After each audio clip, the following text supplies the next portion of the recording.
Octaedro, Redes y Educación, una serie del podcast de Octaedro.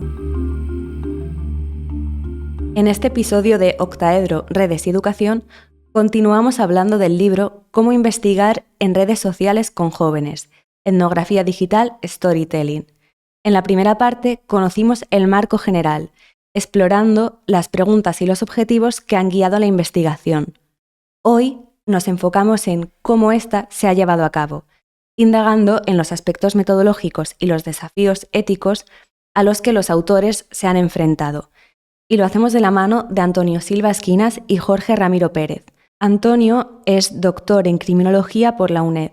Actualmente trabaja como profesor de criminología en la Universidad Europea de Madrid. Jorge es doctor en criminología por la Universidad de Huddersfield. Trabaja como profesor también en la Universidad Europea de Madrid de criminología aplicada a espacios digitales. Ambos son investigadores y etnógrafos en el grupo de conocimiento e investigación en problemáticas sociales de la Universidad Europea de Madrid. Os dejamos ya con el episodio y espero que lo disfrutéis. Bienvenidos a Antonio y Jorge, ¿qué tal? Buenas. Buenos días.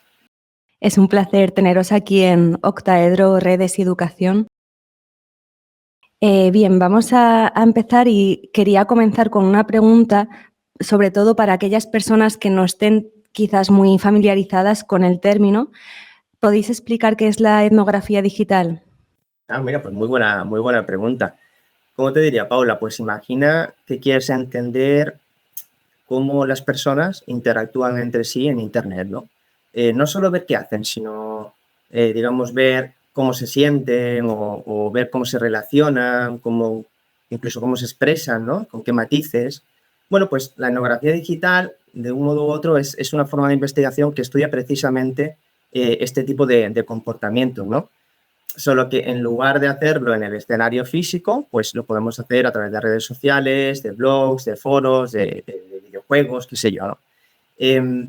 Al final no deja de ser un reflejo, digamos, de lo que son las dinámicas culturales que están surgiendo cada vez más, ¿no? Y de manera innovadora en el mundo digital.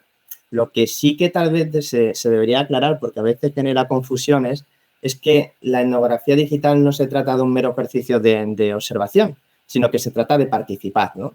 En lugar de solo ver lo que pasa desde fuera, como si tuviéramos una camarita en plan espía, lo que hace el etnógrafo digital realmente es introducirse, mimetizarse dentro de esos campos.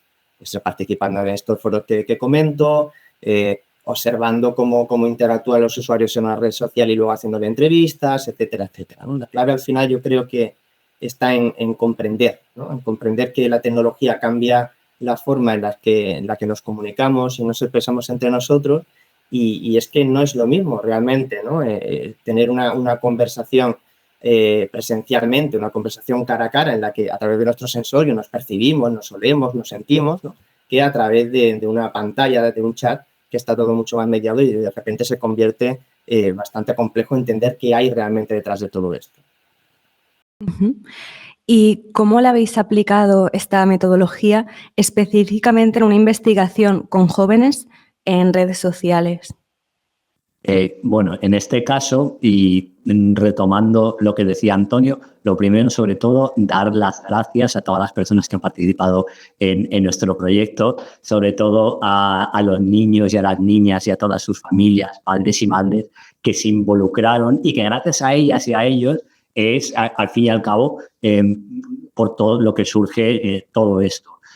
Una de las partes de las que más orgulloso me siento del estudio es el diseño que hicimos de un taller de storytelling digital que era parte de un marco en el proyecto Adriana dentro de una estrategia de etnografía digital basado en el conocimiento de las prácticas y las experiencias. Es decir, lo que comentaba Antonio desde un punto de vista muchísimo más colaborativo, más sensorial, entender cómo se construyen todos estos códex, los códigos de niños y niñas en Internet. Para eso diseñamos una suerte de juego de rol, storytelling, narrativa, que se llamaba el taller de historiadores, en lo que pedíamos a niños y niñas en cuentas privadas de Instagram y TikTok que performasen, que creasen unos personajes como si fuesen fichas de videojuego y que después contasen historias de estos personajes relacionados con su vida en Internet, siempre utilizando todos los instrumentos de la red.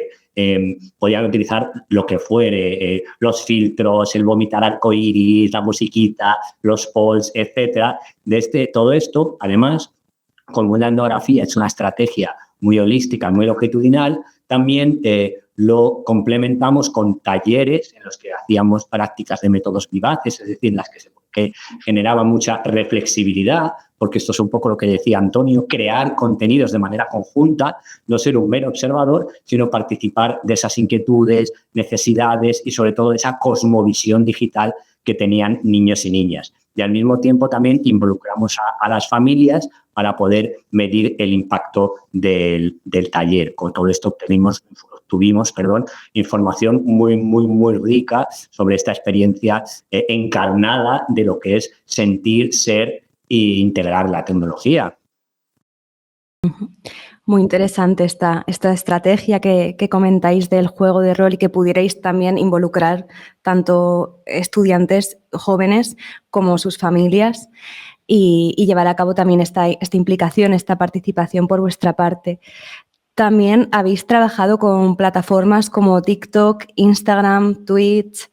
Quería preguntaros cuáles fueron los principales desafíos metodológicos trabajando en estas plataformas. Pregunta esta quedaría para 3 o 4 entrevistas. Bueno, a ver, si yo creo que si tuviera que sintetizarlo al menos en un top 4, y creo que me estaría quedando muy corto, ¿no? Yo creo que el primer punto sería el asunto de los algoritmos, ¿no? Es decir, debemos de tener en cuenta que como etnógrafos, cuando entrábamos en estas redes sociales, no sabíamos, más allá que como usuarios hubiéramos interactuado alguna vez, ¿verdad? Pero no sabíamos realmente esos algoritmos, cómo funcionaban, ¿no? Son privados y esto automáticamente conlleva que tu investigación de entrada ya esté vehiculada de algún modo, ¿no? Por la propia red social de turno. Sin embargo, reflexionamos que si precisamente era esto la vivencia que estaban teniendo los jóvenes y las jóvenes en estas redes sociales, pues qué mejor estrategia que imbuirnos, ¿no? Sentirnos como se estaban sintiendo ellos. Era la mejor manera para comprender el impacto real del algoritmo a nivel individual. Eso sí, manteniendo una perspectiva que no solemos tener en nuestra cotidianidad en el interactuar con las redes sociales, ¿no? Que es aquella perspectiva analítica que nos ayuda un poco como más crítica, ¿no? A descifrar como en ingeniería inversa casi, cómo nos estaba afectando realmente el algoritmo, qué nos mostraba, cómo nos hacía sentir, ¿no? Si nos vehiculaba a través de la adicción, del vacío, de la frustración, este tipo de cuestiones, ¿no? Por lo tanto, lógicamente, eso conlleva también una carga importante para los investigadores. Luego, otro desafío metodológico, lógicamente, la cantidad ingente de datos, ¿no? Debemos pensar que al final nosotros no utilizamos ningún sistema de machine learning ni de filtraje masivo de datos, fue pura artesanía, ¿no? Y estamos hablando del análisis de más de 10.000 vídeos y eso sin entrar en perfiles secundarios, fotografías, chats, etcétera, etcétera, ¿no? Entonces, tratar de amalgamar todo esto con un hilo argumental que fuera coherente y que con un análisis profundo realmente sí que costó bastante, ¿no? Vamos a ser sinceros y humildes, costó, no fue una tarea fácil. Había otra cuestión también muy espinosa, que era la diferenciación entre lo que es o se considera como público y lo que es o se considera como privado, ¿no? Fijaos, es que esta cuestión que parece a veces muy fácil, ¿no? ¿Qué es público en Instagram? ¿No? Pues el perfil que es público, que está abierto y el que está cerrado y ya está, ¿no? Es el privado. No es tan fácil, ojalá lo fuera. Creedme que ojalá lo hubiera sido, pero no, para nada. Al final, ¿qué es público y qué es privado? ¿Público para qué fines y en qué momentos? ¿No? Es decir, yo lo que digo o lo que puedo considerar público para el entorno de TikTok puede que lo considere como público solo en ese entorno, pero no para que se obtenga y se utilice en otro contexto distinto. Sin embargo, dentro de esta lógica también ocurre lo contrario. Había gente que le daba absolutamente igual que se utilizara afuera o que le diera igual, ¿no? Entonces, claro, cuando esa barrera entre lo público y lo privado era tan débil, hace casi imposible actuar, ¿no?, por parte de los investigadores, de los etnógrafos en este caso, de una manera ética. Y digo de una manera ética porque entendiendo la ética de una manera mucho más normativa, ¿no?, a partir de los códigos éticos. Entonces, claro, aquí sí que es verdad que utilizamos el dispositivo encubierto, fue un gran aliado en este sentido, que aunque toda conducta encubierta, todo debe decirse, suele ser tildada como negativa por defecto, esto es absolutamente incoherente, nuestra postura está frontalmente en contra de esta concepción, pero no haré mucho más spoiler de esto para que lo puedan profundizar en el libro, ¿no? Y no sé, yo creo que el último punto así como escollo que se me viene a la cabeza, de los más importantes, y creo que esto va a llamar la atención a bastantes personas, son las edades de los agentes del campo, es decir, de los críos con los que estábamos, ¿no? Sí que es verdad que teníamos en la parte de etnografía digital, no tanto la de storytelling, eran 15 críos y crías entre 14 y 18 años, otros tantos de las mismas edades en el storytelling, pero claro, esto significaba la cuadratura del círculo, créeme, Paula, o sea, era increíble tratar de establecer unos horarios estables para podernos reunir con ellos, poder hacer estos talleres que mencionaba Jorge, etcétera, porque tenían la agenda tan cuadriculada y más apretada que los propios investigadores, ¿no? Luego, también discernir si estaban allí por voluntad propia, allí o incluso las redes sociales, estos perfiles que estudiamos, o realmente había algún condicionamiento que nosotros no conocíamos de entrada, ¿no? Es decir, si lo que publicaban era de una manera natural o realmente había un adulto detrás, ¿no?, con una presión para obtener rédito económico, o si había un padre detrás que realmente quería que el crío o la cría fuera a un taller porque se preocupaba de cómo ese menor o esa menor estaba utilizando las redes, pero realmente no era algo que partiera de manera natural de la criatura, y esto hacía que luego, claro, fueran más reacios al interactuar con nosotros. Yo creo que metodológicamente sería el pack de 4 más blindado, sí.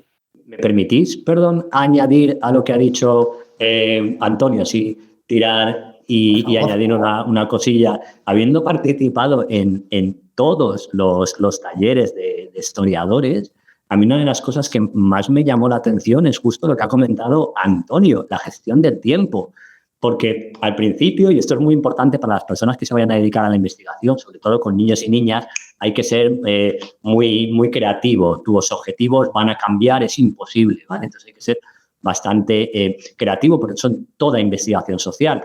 Queríamos que los talleres siempre fuesen un entorno de discusión grupal, de creación de conocimiento, y que luego los chavales y las chavalas fuesen trabajando por su cuenta. Pero es que era casi imposible, y me llamó poderosamente la atención la complejidad de gestionar los horarios, que teníamos que llegar a hacer doodle. Yo tenía que hacer unos 3 o 4 talleres a la semana para que uno podía venir, pero no sé quién tenía fútbol, pero otra persona tenía club de debate. Entonces, había imposible encajarlo. Me preguntaban, ¿puedo ir al de las 3? Que era como si estuviese aquí. Es decir, tengo menos complejidad organizando mis clases. Y eso me llamaba mucho la atención, porque eso generó que las dinámicas, en lugar de ser grupales, fuesen subgrupales. Es decir, que un grupo crease algo, que otro grupo crease algo, y todo esto tuvo un impacto. Lo que pasa es que luego sí es verdad que creo que lo supimos resolver muy bien. Pero me llamó muchísimo la atención. Gracias por compartir todos estos desafíos, que son cuestiones que a veces no llegan a transparentarse en las investigaciones, y conocer cómo estos entresijos que están por debajo es muy, muy interesante. Y, por ejemplo, lo que planteabais también de pensar si puede haber cosas detrás en este deseo de participar por parte de las familias, o si por estar participando en la investigación ya puede verse afectado el modo en el que están interactuando en las redes sociales. Y escuchándoos todo esto también, pienso que no solo son desafíos metodológicos, sino también éticos, por ejemplo, lo que comentabais de lo público, lo privado. Entonces también llegamos a eso, a la cuestión de la ética como fundamental en toda investigación, y que va más allá de firmar un protocolo, ¿no?, al inicio. Y se vincula todo esto de lo que estamos hablando, de lo que va ocurriendo en el proceso y cómo nos vamos relacionando con ello. Y en este sentido, quería preguntaros si podéis compartir ¿cómo comprendéis en vuestro grupo de investigación la ética? Muy bien, pues eso sí que os contesto. Nuestra comprensión de la ética es uno de los grandes, por así decirlo, pilares del grupo de investigación. Toda nuestra investigación se centra en el desarrollo sostenible y en la generación de una sociedad más justa, más igualitaria y más segura. Por lo tanto, la ética es fundamental. La ética en la investigación no es simplemente, como habéis comentado, cumplir con la normativa de protección de datos, check, ¿no? O, por ejemplo, cumplir con, tengo que pasar por un comité ético, ¿no? Que es como si estuvieran como gente mirándome desde arriba, ¿no? Y entonces yo tuviera que pedir permiso para poder hacer esto. En nuestro caso es un compromiso fundamental con el diseño, el desarrollo y el análisis de la investigación. Para eso, siempre hemos utilizado el protocolo Marvel que diseñó Silva aquí presente en el ciberespacio, no sé exactamente, ¿vale? En este momento descorporalizado dónde estamos, si acaso estamos, y gracias a este protocolo siempre tratamos de entender cuáles son los periodos previos a la investigación. He cumplido, voy a hacer daño a los sujetos, hay alguna manera de que consiga evitar hacer daño a los sujetos durante la investigación y posterior a la investigación. Cómo se relatan los hechos, si estoy garantizando el anonimato y la privacidad, si estoy evitando, en este caso, influir en el comportamiento de estas personas. Pero claro, es que aquí hay un extra plus de que estábamos trabajando con niños y niñas de 14 a 18 años. Por tanto, además de todo el cumplimiento normativo, en todo momento había que evitar que se encontrasen en situaciones complicadas, había que siempre garantizar que las interacciones fuesen privadas para que el contenido no, o para que no se considerasen expuestas en Internet. Por ejemplo, en algunas de las discusiones que teníamos después en estos grupos de discusión sobre los vídeos que habían hecho, luego se trataban muchos temas sobre Internet, sobre, por ejemplo, su visión de la pornografía, su visión de las casas de apuestas, su visión de la victimización online. Entonces, todo eso había que tratarlo con muchísima sensibilidad porque era información muy delicada. Por ejemplo, alguna de las personas que participaba decía, pues yo cuando era más pequeño había sufrido bullying, entonces cómo, pues gracias a mi madre me ayudó. Entonces, claro, en ese momento surgen cuestiones que tienen que ver con la victimización o surgen visiones que tienen que ver con las construcciones que tienen del género, de la desigualdad, que eso apareció, estuvo muy patente.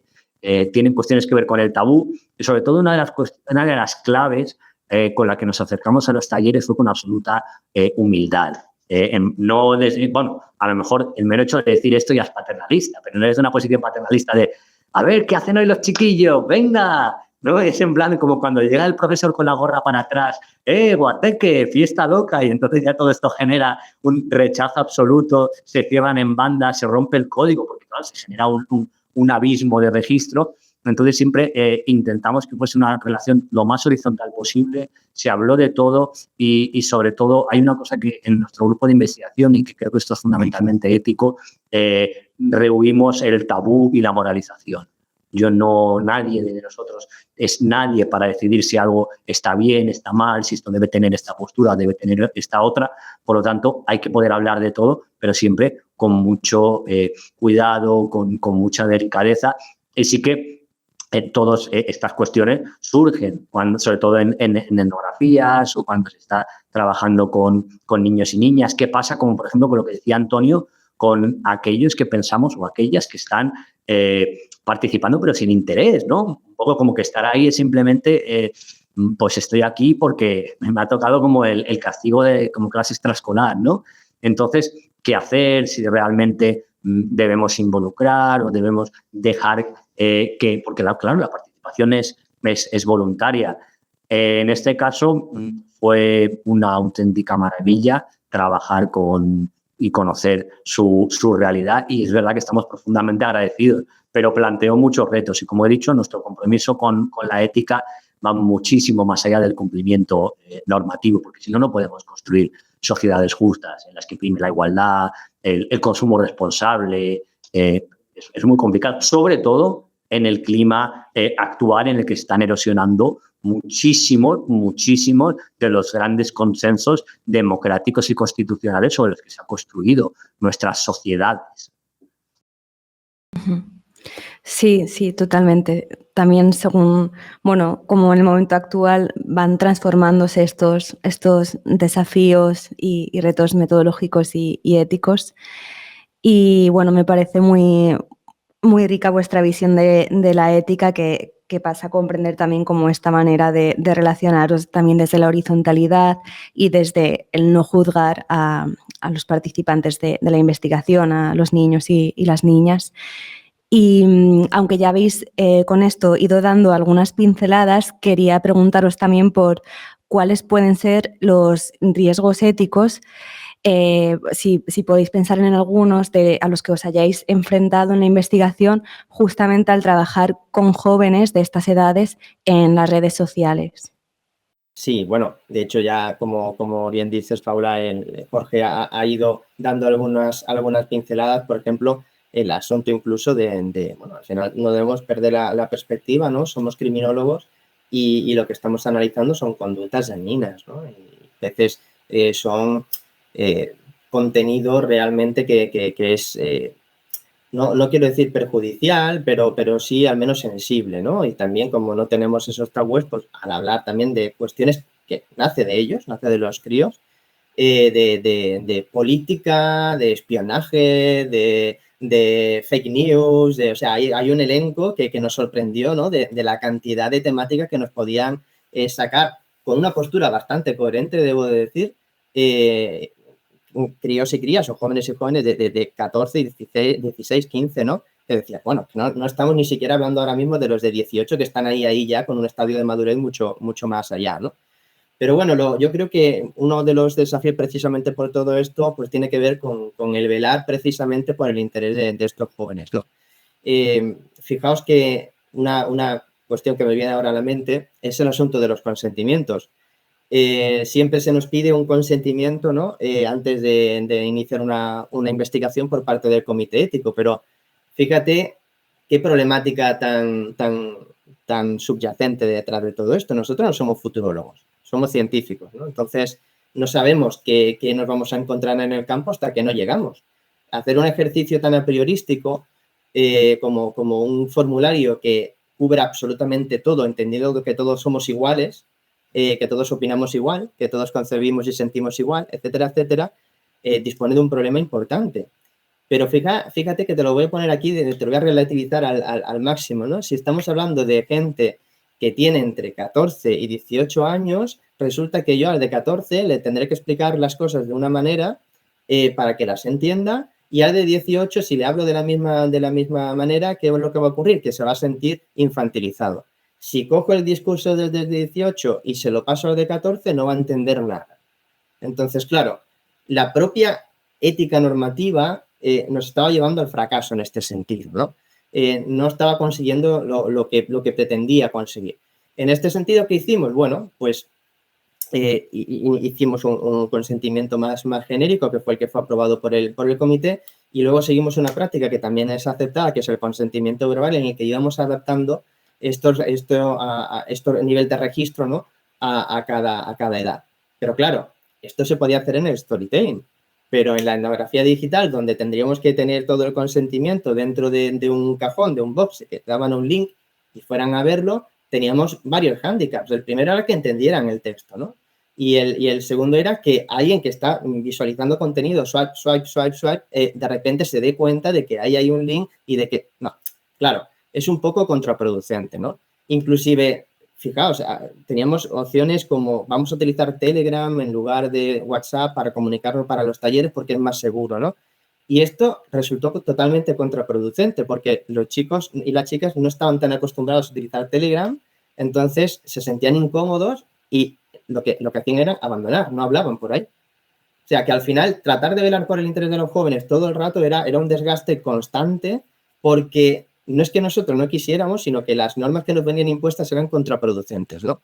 Y precisamente por esto, el siguiente desafío que yo considero en este sentido, ¿no? Que es para los propios investigadores e investigadoras estar sometidos, y sí que quiero utilizar este término que es bastante rudo, a estándares éticos que operan en base a principios kantianos. Quiero decir, son rígidos, son concebidos como unos marcos normativos muy universalistas, en lugar de tener una lógica mucho más responsiva, mucho más adaptativa a las realidades que nos vamos encontrando en el campo, ¿verdad?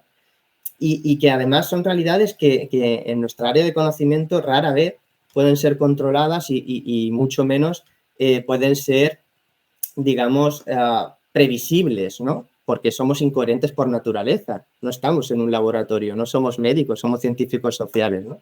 Entonces, aquí sí que es verdad que el protocolo Marvel nos ayudó bastante porque, claro, nos dota de la capacidad de establecer una estrategia ética más reflexiva, más longitudinal, más analítica, ¿no? Que sí que vamos pudiendo adaptar a ese velar por la seguridad de los menores, de nosotros mismos y también de los posibles litigios, no nos olvidemos de esto, de las instituciones que nos financian, ¿no? Luego, ¿qué más? Pues te diría el tema de las conductas dañinas, ¿no? Que citaba antes, el visualizarlas y no poder hacer más que, qué sé yo, que un reporte, ¿no? de contenido inapropiado a la plataforma que fuera, ¿no? Esto es un bagaje complicado para el investigador, también para los menores que lo veían, porque claro, sí, hablamos de daño social, ¿no? Hablamos de esas conductas que sin ser delito pueden afectar a los demás, pero es que también hablamos de conductas mucho más perniciosas, adictivas, depresiones severas, intentos de suicidio, ¿no? Que sí que es verdad que poco a poco las aplicaciones, gracias a las redes sociales, gracias a investigaciones como estas, terminan mejorando un poco esos protocolos preventivos o de denuncia, pero que desde luego en el momento en el que los estudiamos casi eran, casi invisibles, ¿no? Entonces te llama mucho la atención porque te sientes frustrado de no poder hacer nada más para que esa criatura no vuelva a tener un ataque de depresión llorando delante de la cámara, o que mientras lo hace incluso le estén victimizando con comentarios de burla en el chat, ¿no? Y por último, yo diría que como otro principal desafío ético estaría el rol propio de observación, ¿no? Hablaba antes del dispositivo encubierto, lo voy a explicar de otra manera que tal vez quede un poquito más asequible. Nosotros como endógrafos, pues todos tenemos un rol de observación, ¿no? Puedes estar más expuesto o menos expuesto a la hora que vas insertándote en esas redes sociales para ver qué ocurre y comprenderlo y demás, ¿no? Nosotros no podíamos interactuar dentro, hablo ahora del asunto de las redes sociales, no tanto del storytelling, no podíamos interactuar con la muestra porque el comité ético no nos lo permitió, ¿no? Entonces adoptamos lo que se denomina una técnica o un rol de observación lurker. Lurker es al acecho, de mirón, ¿no? Que lo que hacíamos era básicamente observar qué estaba ocurriendo, pero un pasito más allá no nos quedábamos inmóviles en el campo, sino que íbamos mirando de uno a otro, íbamos persiguiendo qué le iban diciendo los demás, si veíamos algo, como decía, muy inapropiado, muy que podía perjudicar a la víctima, hacíamos una denuncia, pero ya está, ¿no? Entonces, claro, todo esto, para que no se nos pudiera tachar como una mala praxis, siempre iba vehiculado a informar públicamente de lo que estábamos haciendo, como te decía anteriormente, con un link que iba directamente a toda la explicación de la investigación, ¿no? Por lo tanto, a un enlace también al consentimiento informado. Si esto es efectivo o no, bajo mi humilde punto de vista, lo del tema del link efectivo no es, pero es un criterio que se nos establece y que, por lo tanto, una vez más, estamos sometidos a llevarlo a cabo. Pues muchísimas cosas en cuanto a estos riesgos, también toda esta parte de la exigencia de tener que ser creativos, que reinventaros como para lidiar con estas limitaciones de la ética, y luego el cómo poder responder al encontraros con estas situaciones tan delicadas. Y justo en relación con esto último, quería preguntaros también por las estrategias que habéis implementado para intentar asegurar un espacio de participación seguro en los talleres, por ejemplo, pensando más en los de storytelling. Uh-huh. En realidad hay mucho que ya ha ido indicando Antonio. Muchas de las cosas que contamos al final hay que entenderlas en plan como un todo, ¿no?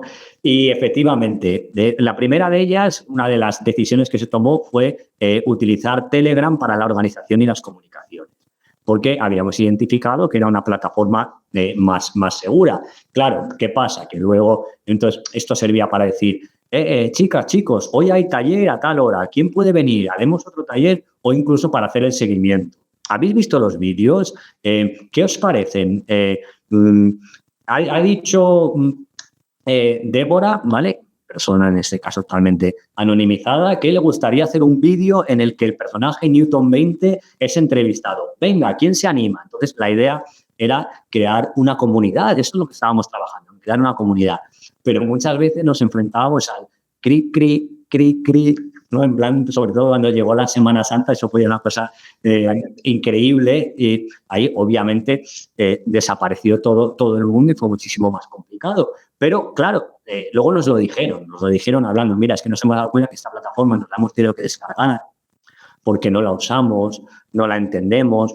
Luego, si os fijáis, es curioso como WhatsApp va utilizando muchas de las funcionalidades, por ejemplo, los emojis, los stickers, pero para ellos era algo que resultaba lejano, fuera de su praxis habitual. Aún así, en todo momento, obviamente, nuestra vocación era que fuesen seguros. Posteriormente, los talleres de storytelling se realizaron en una cuenta privada por ejemplo, el producto de los talleres de storytelling, la creación de contenido en una cuenta privada de Instagram y en una cuenta privada de TikTok, que en este caso fueron creadas para el proyecto Adriana, única y exclusivamente. Teníamos acceso 2 investigadores, 3 investigadores, porque los talleres también los llevaba una compañera con nosotros a esta información. Cuando creaban, se les daba la contraseña para que pudieran acceder, lo cual también generaba, porque luego se liaban, porque luego muchas veces decían, a mí no me deja entrar, yo no sé si puedo subir contenido, porque claro, se pensó, ¿qué hacemos? Diseñaron 9 personajes, ¿vale? Creamos una cuenta para personaje, una por personaje, o creamos una cuenta común donde se van contando diferentes historias completamente en este caso, descontextualizadas o contextualizadas. En este caso, se decidió simplemente crear una cuenta que utilizaran todas y todos.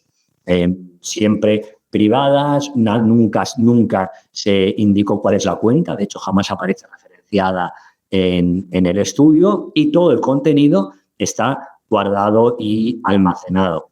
Estuvimos trabajando con stories, estuvimos trabajando también con el feed, estuvimos trabajando con los vídeos de TikTok, pero el contenido de los vídeos de TikTok era privado, nunca era llevado, en este caso, al For You del algoritmo, porque única y exclusivamente deberían participar y verlo, única y exclusivamente.